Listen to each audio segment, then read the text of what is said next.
Waves media తెలుగుకు స్వాగతం. రాష్ట్ర ప్రభుత్వం జారీ చేసిన జీవో నంబర్ 396కు నిరసనగా డాక్యుమెంట్ రైటర్లు చేపట్టిన పెన్ డౌన్ సమ్మెకు అన్నమయ్య జిల్లా మదనపల్లిలో వైఎస్ఆర్ కాంగ్రెస్ పార్టీ సంఘీభావం ప్రకటించింది. వైఎస్ఆర్సీపీ సమన్వయకర్త ఎస్ నిసార్ అహ్మద్ ఆధ్వర్యంలో నిర్వహించిన కార్యక్రమంలో నాయకులు మాట్లాడుతూ జీవో 396 వల్ల వేలాది మంది డాక్యుమెంట్ రైటర్ల ఉపాధి దెబ్బతింటుందని ఆందోళన వ్యక్తం చేశారు. సంబంధిత వర్గాలతో చర్చలు జరిపి జీవోలోని వివాదాస్పద అంశాలను పునఃసమీక్షించాలని ప్రభుత్వాన్ని డిమాండ్ చేశారు. డాక్యుమెంట్ రైటర్ల న్యాయమైన డిమాండ్లకు వైఎస్ఆర్ కాంగ్రెస్ పార్టీ సంపూర్ణ మద్దతు ఉంటుందని స్పష్టం చేశారు. అందరికీ నమస్కారం.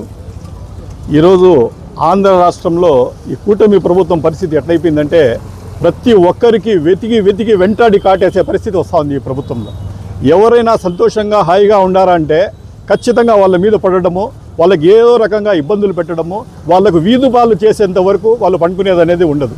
ఆ రకంగా ఈరోజు స్టాంప్ వెండర్లు కానీ రిజిస్ట్రేషన్ శాఖ కనీసం అంటే 12,000 కోట్ల రూపాయల ఆదాయం ఉండే రిజిస్ట్రేషన్ శాఖ ఇది. ఈ రిజిస్ట్రేషన్ శాఖ చాలా బ్రిటిష్ కాలం నుండి ఎస్టాబ్లిష్ అయిపోయి నీట్గా మెయింటైన్ చేసుకుంటా, ఏ తప్పులు తడుకులు లేకుండా, ప్రైవేట్ చేతుల్లో లేకుండా ఖచ్చితంగా రికార్డ్ మెయింటైన్ చేసుకుంటూ పారదర్శకంగా నిజాయితీగా చేసుకుంటా ఈ శాఖ మీద కూడా ఇలా డేగ కన్ను పడింది. డేగ కన్ను పడి ఈరోజు ఏం చేస్తూ ఉంటారు, దీనికి వచ్చిందను ప్రైవేటైజేషన్ చేసేయాలా, రిజిస్ట్రేషన్ సేవా కేంద్రాలు ఓపెన్ చేయాలా, వీటన్నిటికీ ప్రైవేట్ చేయాలనే ఉద్దేశంతో ఈ గవర్నమెంట్ ముందుకు సాగుతూ ఉంది. దగ్గర 12,000 కోట్ల రూపాయల ఆదాయం ఉండి ఈ శాఖకు రిజిస్టర్ చేసే పని మీకు టెండర్ పిలిచి దీన్ని ప్రైవేటైజేషన్ చేసే అవసరం ఏముంది? ప్రజలకు ఖచ్చితంగా దీని మీద తీవ్రమైన అనుమానాలు ఉన్నాయి. ఎక్కడైనా 12,000 కోట్ల టెండర్ పిలుస్తూ ఉన్నారంటే దీంట్లో ఏ మేర అవినీతి జరుగుతుంది అనేది కూడా ప్రజలు ఖచ్చితంగా దీని మీద అనుమానంగా చూస్తూ ఉన్నారు. ప్రతిదీ కూడా పీపీ విధానం అనేది ఆ 356 జీవో 396 జీవో అనే కొత్త జీవో తీసుకుని వచ్చేసి వీళ్ళందరికీ వచ్చింది. పాపం స్టాంప్ వెండర్ దగ్గర మదనపల్లిలోనే మన మొత్తం ఆంధ్ర రాష్ట్రంలో వచ్చింది 295 రిజిస్ట్రేషన్ ఇవి ఉన్నాయి, సబ్ రిజిస్టర్ ఆఫీసెస్ ఉన్నాయి, కార్యాలయాలు ఉన్నాయి. దీంట్లో కనీసం అంటే ఒక సబ్ రిజిస్టర్ ఆఫీస్లో కూడా కనీసం అంటే కూడా దగ్గర 10 మంది వచ్చి గవర్నమెంట్ ఎంప్లాయీస్ పనిచేస్తూ ఉంటారు.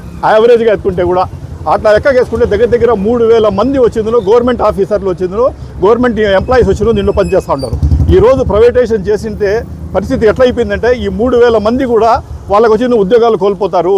ఉద్యోగాలు పోయి వేరే చోట అకామిడేట్ చేస్తారు. కానీ మన యువత వచ్చిందో 3,000 ఉద్యోగాలు కోల్పోయినట్టే. మనకు ఏదైనా కొత్త ఉద్యోగాలు ఇచ్చేది కాగా ఉండేది ఉద్యోగాలు కూడా ఊడగొట్టే ప్రయత్నాలు ఈ గవర్నమెంట్ చేస్తూ ఉంది. ఏ రకంగా కూడా ప్రజలకు మేలు చేసేదిగా ఏది లేదు. ఇప్పుడు మదనపల్లిలో వస్తే కనీసం అంటే 100 కుటుంబాలు వచ్చిందను ఈ స్టాంప్ వెండర్స్ రాసుకుంటా వీళ్ళు జీవితం గడుపుకుంటా వాళ్ళ జీవితాలను వాళ్ళ పిల్లలను పోషించుకుంటా వాళ్ళ పిల్లలకు చదివించుకుంటా ఈ రకంగా వాళ్ళు దగ్గర 100 మంది వచ్చిందను ఇక్కడ బతుకుతూ ఉంటారు. ఆ రకంగా ఎత్తుకున్నామంటే మొత్తం రాష్ట్రంలో వచ్చిందను 3,000 కుటుంబాలు వచ్చిందో ఆధారపడి దీంట్లో బతుకుతూ ఉంటాయి. ఒక కుటుంబానికి 6-7 మంది ఎత్తుకుంటే కూడా దగ్గర 20,000-30,000 మంది వచ్చిందను దీని మీద ఆధారపడి బతుకుతూ ఉంటారు. వాళ్ళని కూడా ఈరోజు కంకణం కట్టుకొని వాళ్ళకి వీధుపాలు చేయాలా, వాళ్ళకి ఎట్లాంటి రాని పరిస్థితుల్లో చేయాలనే ఉద్దేశంతో ఈ గవర్నమెంట్ ముందుకు సాగుతూ ఉంది. ఎవరు కూడా దీనికి వచ్చిందనో దీనికి సమర్థించే స్థితిలో లేరు. ప్రతి ఒక్కరు కూడా దీని మీద వచ్చిందో బాధపడుతూ ఉంటారు. అదేవిధంగా మన టోటల్ ఈరోజు వచ్చిందను ఆంధ్ర మొత్తం యావత్ భారతదేశంలో మహారాష్ట్ర తప్పించి ఎక్కడ కూడా ఇక్కడ ప్రైవేటైజేషన్ చేసి ఈ రకంగా ఈ సబ్ రిజిస్టర్ ఆఫీసు చేసే ఇది దాఖలాలు ఆడలేదు. ఈ గవర్నమెంట్కు ఎందుకు ఇంత ఉత్తేజం వచ్చేసింది, ఎందుకు అంత ఇంట్రెస్ట్ ప్రజల మీద వచ్చేసింది, ఎందుకు దీని మీద వచ్చేసి ఈ రకంగా చేసే అవసరం ఏముంది?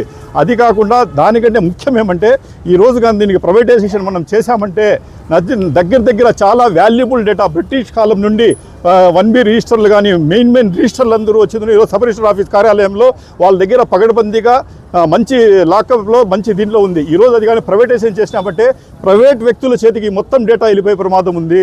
వెళ్ళిపోయిన తర్వాత ఈ ప్రైవేట్ వ్యక్తులు ఏముంది, వాళ్ళకి జాబ్తో ఏమి ప్రాబ్లం లేదు.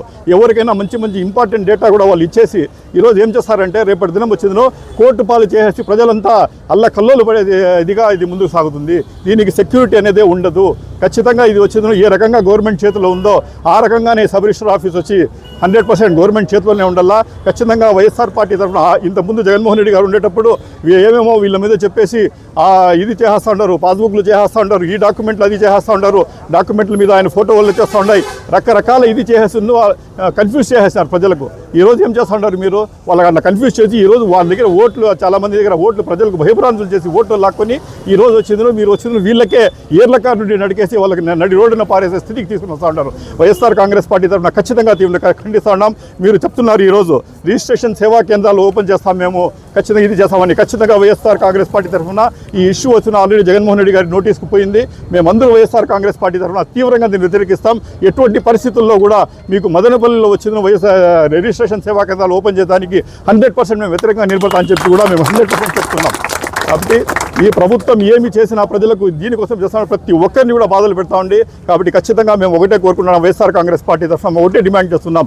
మీరు ఈరోజు ఈ తీసుకున్న డెసిషన్ మళ్ళీ రిటర్న్ తీసుకోవాలా. ఖచ్చితంగా యాజ్ ఇట్ ఈజ్ ఏ సిస్టమ్ బ్రిటిష్ కాలం నుండి ఏ రకంగా నడుస్తూ ఉందో ఈ సిస్టమ్ యాజ్ ఇట్ ఈజ్ నడవాలని చెప్పి సరిగ్గా మేము డిమాండ్ చేస్తూ ఉన్నాం.